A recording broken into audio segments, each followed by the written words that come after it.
Assalamualaikum, saya Tengku Asmadi. Okey, pada episod yang lepas saya dah berkongsi dengan anda apakah itu keradangan. Dan kali ini pula saya akan berkongsi dengan anda apakah makanan-makanan yang anti keradangan yang boleh membantu anda untuk melawan keradangan yang berlaku dalam badan. Okey, kita sebab tahu keradangan yang berlaku dalam badan kita ni akan boleh menyebabkan berlakunya pelbagai penyakit seperti kardiovaskular, boleh menyebabkan artritis, sakit lutut, semua itu menyebabkan semua adalah berkaitan dengan keradangan.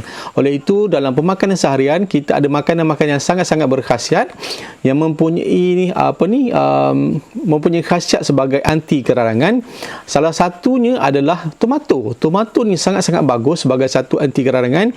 Anda boleh masak macam buat sup tomato ke, buat ulam-ulam ke, ada boleh makan, rinjiskan dengan buat salad, rinjiskan dengan minyak zaitun. Sebab itu adalah antara makanan-makanan anti keradangan. Okey, kedua adalah buah-buahan seperti blueberry, strawberry, berries ni adalah makanan-makanan atau buah-buahan yang tinggi dengan anti keradangan. Sebab itu pentingnya dalam pemakanan seharian ni kita memilih makanan-makanan yang sihat, bukanlah makanan-makanan yang proses. Itu penting. Okey. Yang ketiga, makanan anti keradangan adalah kacang-kacang, nuts, okey. Macam almond, macam chestnut, semua kacang-kacang ini memang sangat tinggi dengan nilai anti keradangan. Sebab itu penting kita makan kacang dalam diet seharian, ada kacang dalam diet seharian. Anak-anak boleh makan, kita boleh makan, okey. Yang keempat adalah minyak zaitun, olive oil, sangat-sangat bagus, sangat tinggi dengan polyphenol, hydroxytyrosol. Itu adalah anti keradangan yang sangat-sangat bagus untuk anda amalkan. Bukan saja sebagai masakan, ada juga minyak zaitun yang berkualiti tinggi. Anda boleh makan sebagai suplemen, boleh minum terus. Macam saya makan minyak zaitun 1 sudu sehari dengan minyak sacha inchi oil.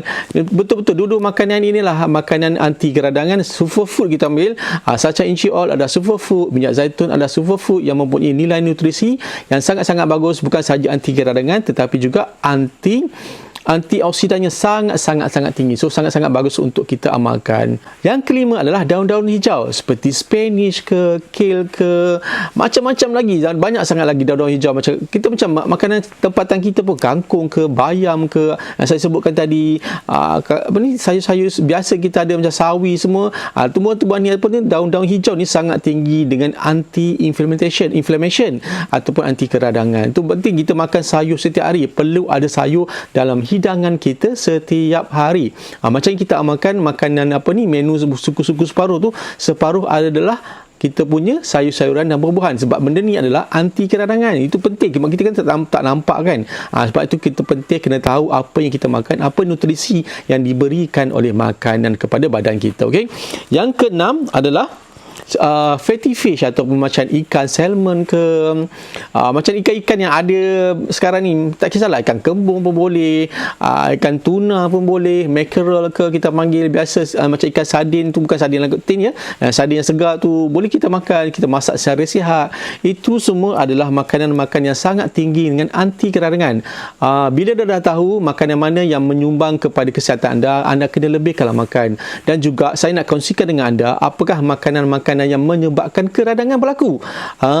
Kita dah tahu tadi kan makanan yang boleh memberikan sebagai anti keradangan. Ada juga makanan-makanan yang menyebabkan berlakunya keradangan dalam badan kita. Ini penting.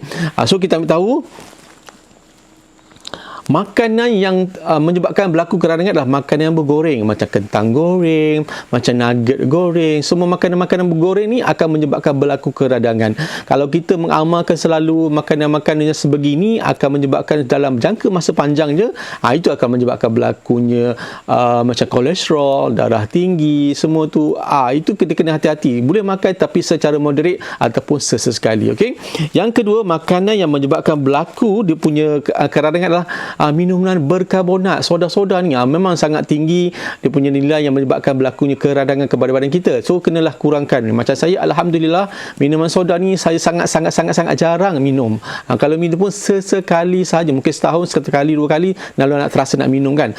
Yang ketiga, makanan yang menyebabkan berlaku keradangan adalah Refined karbo ni seperti karbo ringkas, seperti gula putih. Yang kalau kita makan secara berlebihan, kita makan secara berpanjangan, itu akan menyebabkan berlakunya masalah-masalah ke badan kita. Itulah akan menyebabkan berlaku keradangan. Macam roti putih juga adalah refined karbo. Nasi putih ya, kalau kita makan secara berlebihan, tak cukup dengan sekali kita makan nasi putih secara berlebihan pun, itu adalah refined karbo juga. Banyak sangat lagi makanan-makanan yang ada yang menyebabkan berlakunya keradangan. Yang keempat adalah lemak-lemak. Ni kalau biasa kita tak makan, alhamdulillah kita sebagai orang Islam, lemak babi tu, lemak khinzir tu kita tak makan, alhamdulillah. Mungkin orang-orang yang bukan Islam yang mengambil lemak-lemak daripada khinzir ni semua ni, kena berhati-hati sebab makanan itu juga menyebabkan berlakunya keradangan ke dalam badan kita. Okey. Yang terakhir sekali adalah processed food. Okey, ini yang sangat-sangat kata sangat-sangat menakutkanlah kita tengok sekarang kan.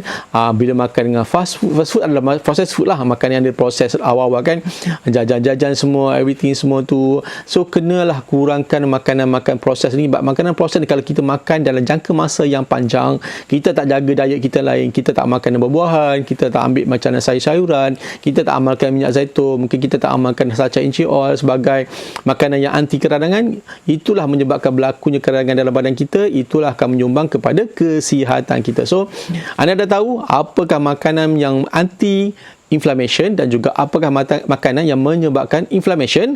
So berhati-hati memilih pemakanan anda. Kita membuat perubahan kepada pemakanan seharian untuk jadi lebih sihat. Okey, sekian saja perkongsian daripada saya. Semoga apa yang saya kongsikan dapat memberi manfaat kepada anda untuk kita memilih makanan yang lebih berkhasiat dan juga berguna kepada badan kita. Assalamualaikum.